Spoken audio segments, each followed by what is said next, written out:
It's a constant daily struggle because you're on the street, you got sleeping bags, so you got to go stash them in the bushes so people don't take them.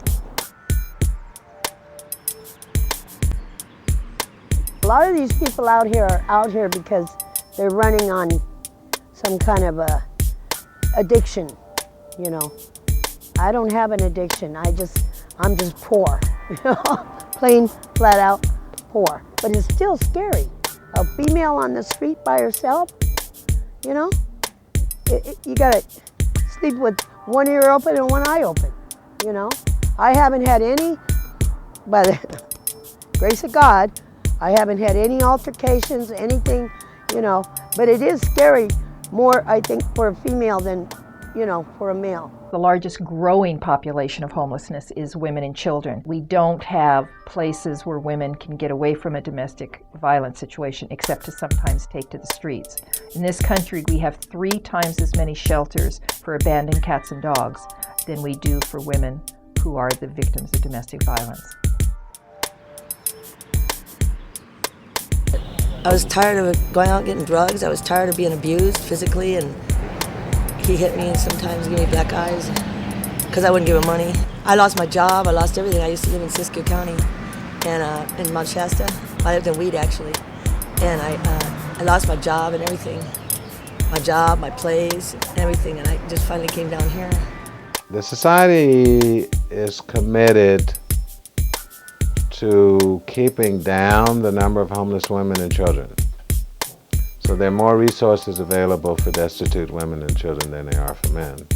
But there are huge numbers of women out there also, and they have to sort of make do. It's a kind of tough world because you have to be able, even though you're homeless, to take care of yourself in circumstances where you don't have mainstream social protections to keep you out of harm's way. A lot of women just don't, they let it go, you know, they become hard. You know, like you have to, what are you gonna do? I mean, the police don't do anything about it. A lot of times guys come to me and wanna have sex, they shoot me with a pellet gun, they spit on me, they yell out vulgarities and stuff. I was raped, well, I was raped most of the time. I was raped twice down here, but I was raped up in Siskiyou County like 5 times. They never did anything to him. But you know, what are you gonna do? I mean, it's hard when you've been on the streets so long and you've been abused physically, you can't trust anybody. And you know, you gotta find someone that you can trust. I mean, you can find one officer in the world you can trust, then it's good. But this is the worst situation I've ever been in. This is really bad, you know. And like I said, I'll be 57 in July.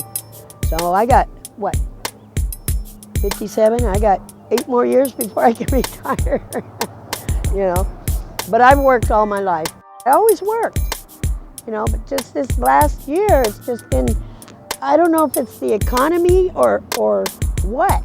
So they don't have to pay your medical, you know, that's what's wrong. It's not pretty, honey, you know, it's just not, it's not a way to live, you know. But I know, you know, I'm positive. I know things will get better. It will get better. You know, that's the only way you can think. You can't be negative. You got to be positive because God will provide for you, you know. That's in my heart, you know. But like I said, the only thing that keeps us going is all of us are together.